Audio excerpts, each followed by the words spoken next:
Hey, this is Steven from LegitTechTutorials, and welcome back to How to Program. Today we're going to be talking about constructors. Now, constructors are used with classes, like we went over in the last tutorial, in order to create objects.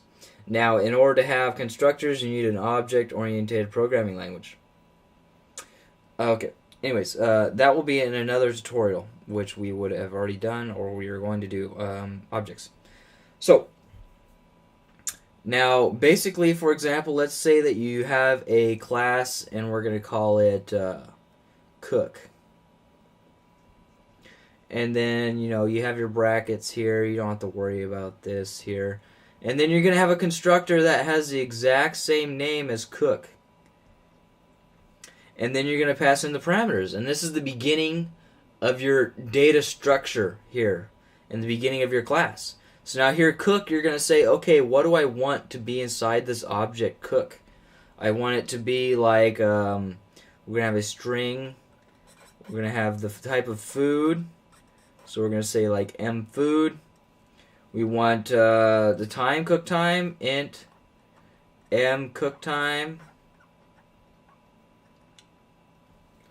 We're going to want some other stuff. We're going to want like string cook instrument,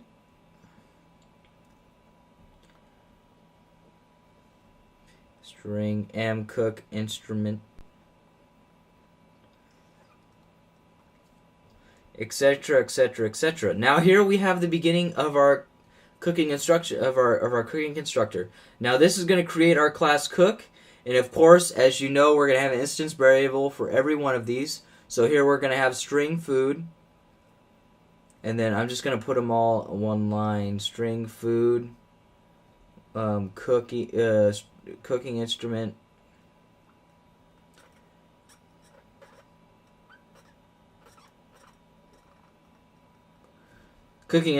etc., etc. So you're going to have each of these guys inside the top of your class, but without the M here. You're going to not have the M in there.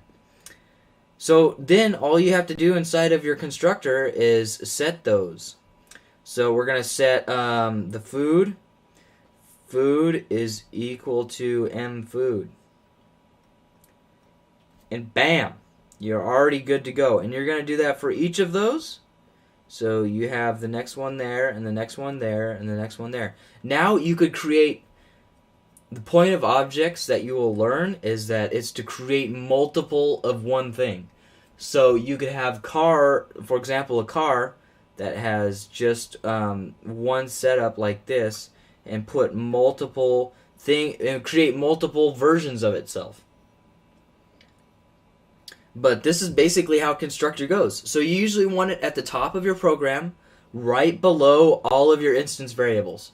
So usually you have instance variables, and we'll talk about class formatting later. You have the constructor. Then you have all your methods and stuff. Oh, well, here we're finishing off the constructor. But down here you would have all your methods, etc., etc. And then eventually, if you're going to have it in there, you would have your main. But yeah, this is basically what a constructor does. So a constructor is used to create a instance of that data structure, that object.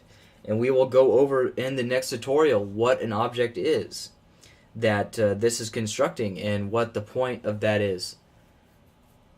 Alright, so yeah, I'll see you guys in that video.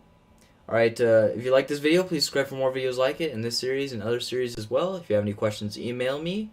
And thanks for watching. I'll see you guys in the next video. Take it easy.